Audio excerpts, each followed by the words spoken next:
Hello everyone, today we are going to look into my first open source contribution and also how you can contribute to open source projects. I'm not going to lie, it was such a difficult task to complete, but once I figured out how do I start, it became a lot easier. When I first thought about contributing, I got confused regarding where do I start, how do I find the correct repository, and how do I create my first pull request, which was basically the last step. But yeah, then, of course, I did some research, saw some tutorials, read some documentation, and then tried it out. Trying out something new can be so daunting and can be so overwhelming, but then I finally created my first pull request. Though it wasn't merged, but still. So, this was my first pull request which I created, in which I had to modify a test. But in this, I did a mistake. It was mentioned that the test should be modified only in the English version and not in other languages, but I did in all of the languages which were present. So that was the mistake which I did, but okay, it was my first pull request, and yes, I did a mistake. And then after some day, I tried my second pull request, in which I had to change the hint for a JavaScript to do application. But as we all say, that time is precious, so I took a break for it. And in that break, someone already did it before me. It's perfectly fine, it's okay, but both of the pull requests were exactly the same. What I did and what that person did was exactly the same. But as that person created pull request before me, and definitely the one pull request that was going to merge was of that person, not mine, because I did it second. But now when I'm making this video, I already have a third pull request created, and before they can merge it, there is some discussion going on for modification of it. So let's see how this one turns out, and I am hoping that this would be merged. Okay. But now what I want to tell you is the process of how to start your first contribution. Let's see what are the steps to contribute to an open source project. So the first step is to search for a repository that is open and you can contribute to it. And to find a repository to contribute, these are all of the sources where you can go and look out for repositories like this one, goodfirstissue.dev.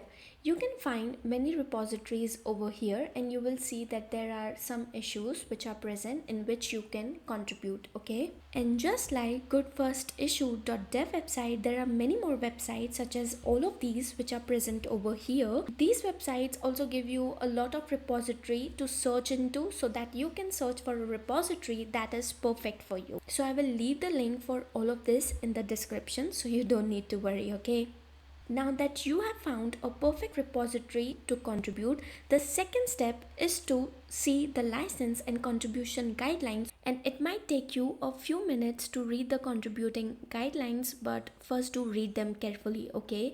And in this contributing guidelines, you will also find a section about how you can set up their project on your local machine. So read that carefully, okay?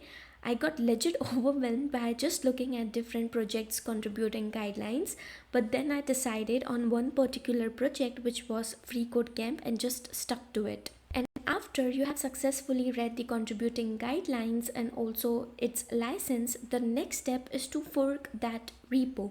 So how you can fork a repository is by going into that project repo, and there you will have this fork button on it.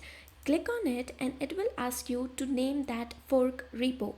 So name it accordingly and then click on this create fork button, and that's it. And why do we fork a repository is because the project's owner don't authorize contributors to directly push their changes to the main or upstream repository.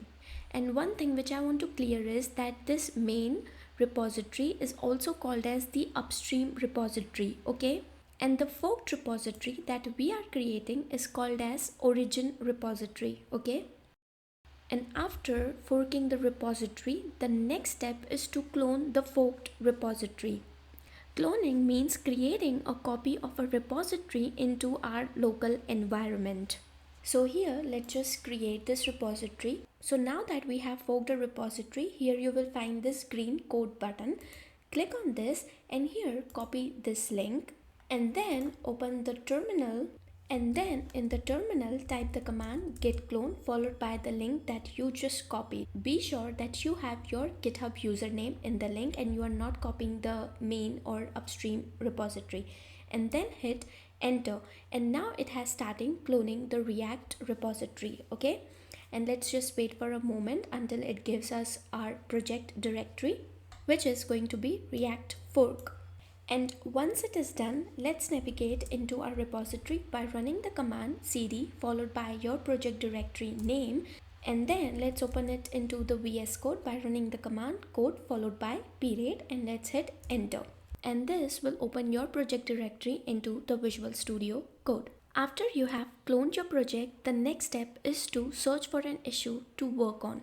So how you can search for an issue is by going into the upstream repository, and then in the upstream repository you will have this issue button where you will find all of the issues which are currently open on which you can work on.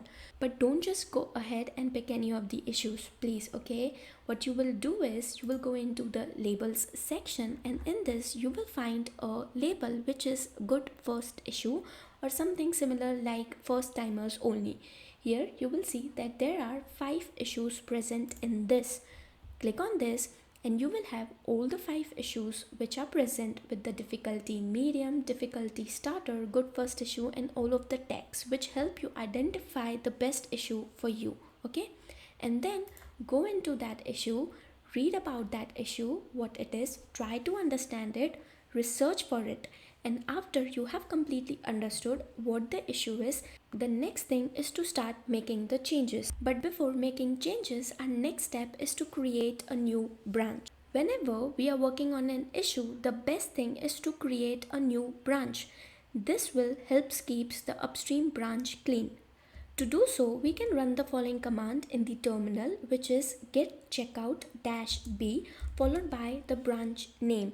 And the branch name shouldn't be anything, please. The branch name should refer to the changes that you are making. Suppose, for example, you are fixing a link in the about section. So what branch name you can have is fix/link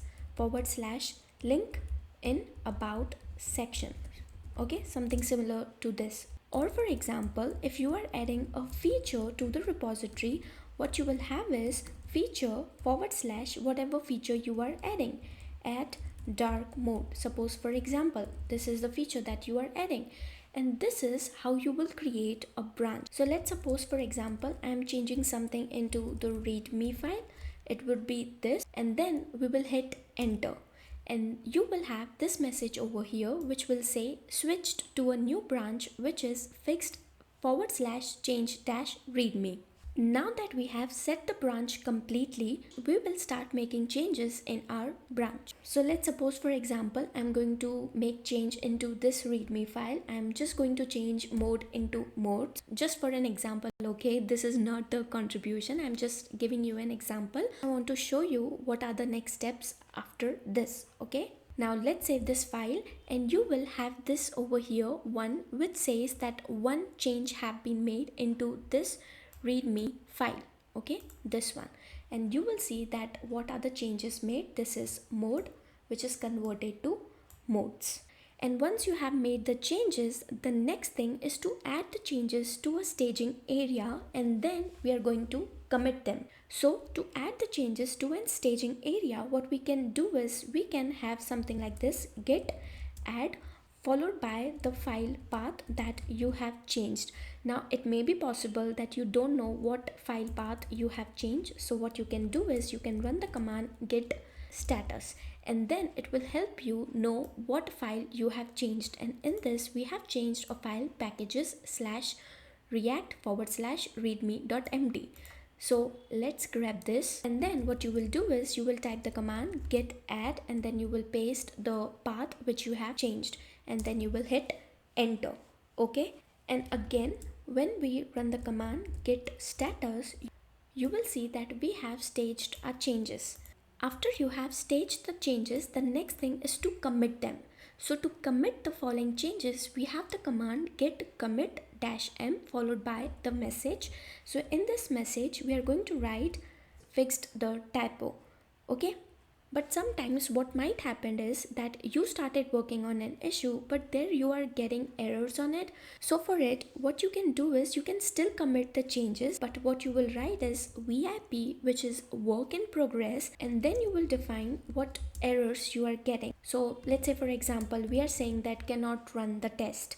You would specify it correctly. Okay, so this is how you would commit your changes so that other contributors can come and help you fix the issues. Okay, and now before we can push our changes, what we can do is we can see if our forked repo is updated with the main or upstream branch or not.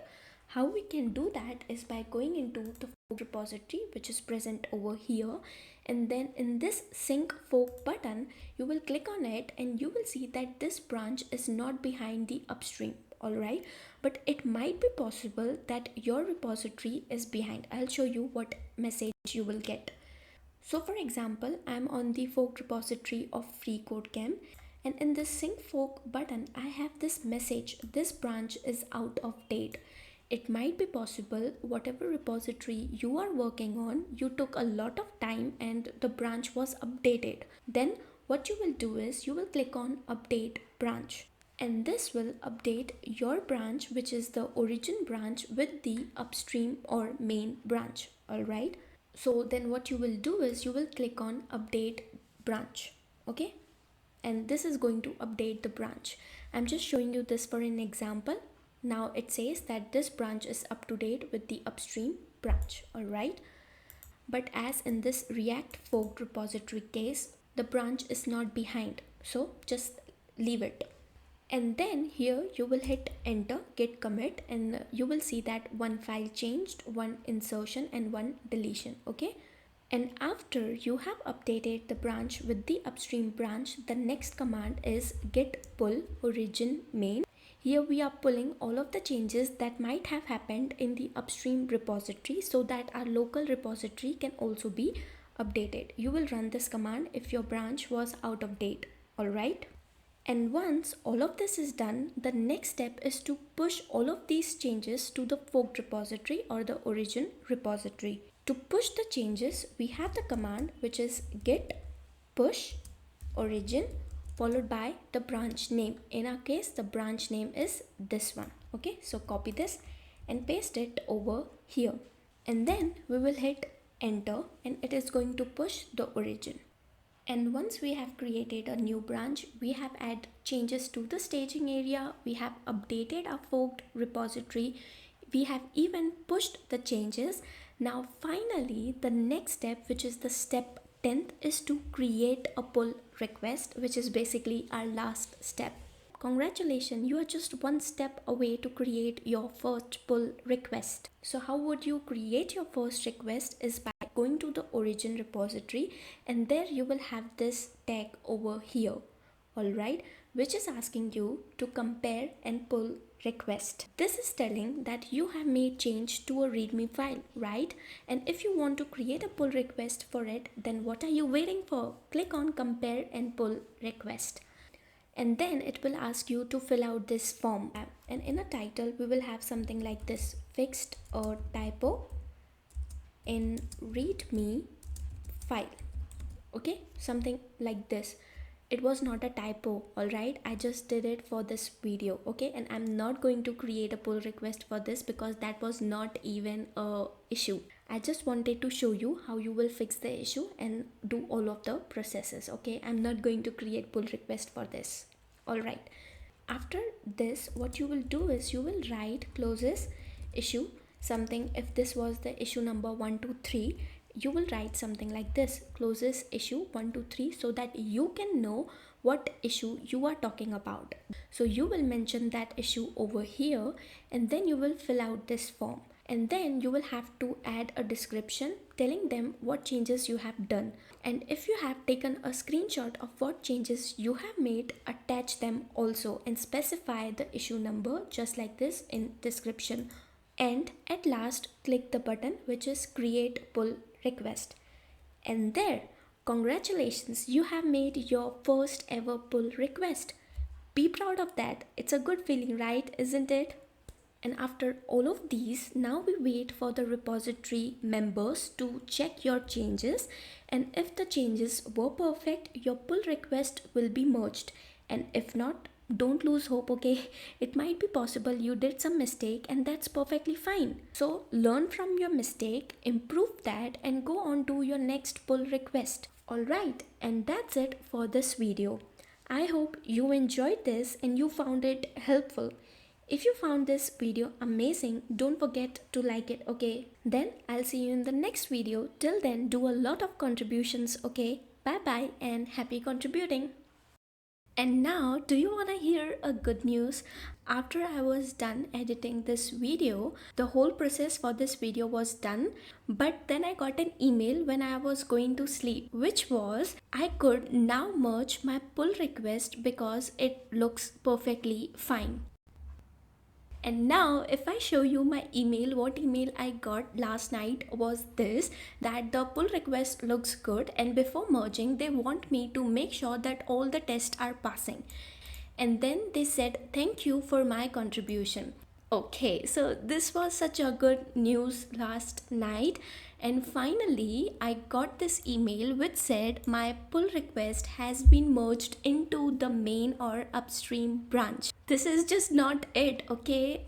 And here on my GitHub account, you will see that this pull request was merged. It is all purple. And down here, if you see, all of these pull requests are red, which means the pull request was closed and it was not merged. But this purple sign, oh my god, this is such a good news. This was my first open source contribution. And if you want to follow all of the steps which I have told you in this video, and even I will provide the blog for it on my website also. You can check that out. So do not forget to do your first open source contribution. See you in the next video. Bye bye.